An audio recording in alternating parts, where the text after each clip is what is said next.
Walt Whitman wrote two memorial poems about the death of Abraham Lincoln. One, "O Captain, My Captain," is a fine piece of Victorian sentimentality, much anthologized and much recited on patriotic occasions.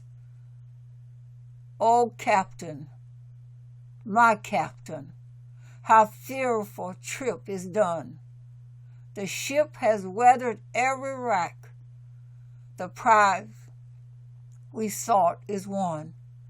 The port is near, the bells I hear, the people all exulting. While follow eyes to study keel, the vessel grim and daring. But oh heart, heart, heart, oh the bleeding drops of red, where on the deck my captain lies, fallen, cold and dead. And it continues in a similar vein through the last stanza, which begins, "My captain does not answer. His lips are pale and still. My father does not feel my arm. He has no pulse, no will." The poem became a huge hit for Whitman, and he would usually recite it at the conclusion of his public lecture, The Death of Lincoln. So popular was the poem that Whitman grew weary of it, not just because of repetition, but also probably because he felt limited by the style in which it was written. "O Captain, My Captain," was rooted in the conventional vocabulary and form of mid-19th century Anglo-American poetry. It jogs along nicely with its short end rhymes, done, won, read, dead, setting up a rhythm between the momentum of the ship coming into port and the captain lying inexplicably dead. It was conventional to refer to the Union as a ship, the ship of state, and Lincoln as a captain would also require no explanation. What is absent is the cause of his death, but the readers would fill in that stylistic blank for themselves.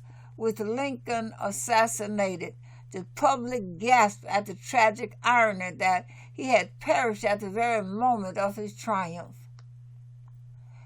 It is a sign of Whitman's creativity that he could produce a well-worked piece of Victorian sentimentality like "O Captain," while also writing such a radically new work on the same subject as his second Mourning poem, "When Lilacs Last in the Dooryard Bloometh." While O Captain was firmly rooted in the present and gestured to the past, Lilacs vaulted American poetry toward the future, creating a decisive break both linguistically and in its cast of mind with the time in which he wrote. There is no captain or ship in Lilacs, only the poet himself in his encounter with nature and its seasons. The first lines are magic in both senses, as they are compelling, but also in signaling how the world will be referenced in order for us to then leave it. "When lilacs last in the dooryard bloometh, and the great star early droopeth in the western sky. In the night I mourned, and yet shall mourn with the ever-returning spring." The link between morning and spring, conventionally the season of rebirth and renewal, is audacious. Lilacs proceeds to survey the natural world in a way that becomes hallucinatory. It is as close as an American poet, a preternaturally optimistic American poet at that, has ever gotten to Dank's journey into the underworld.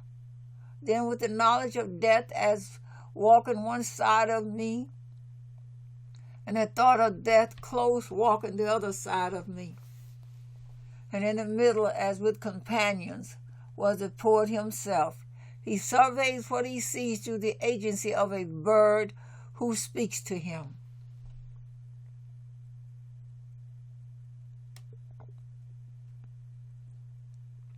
Passing the visions, passing the night, passing,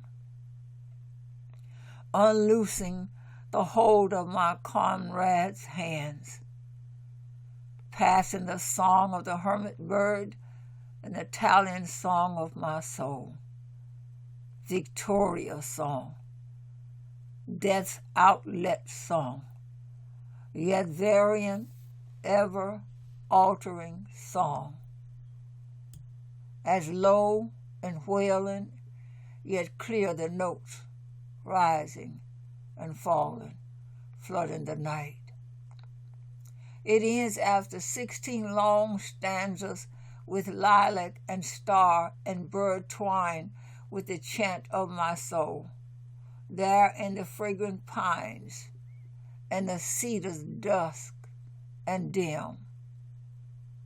What is interesting about the two poems is what they omit.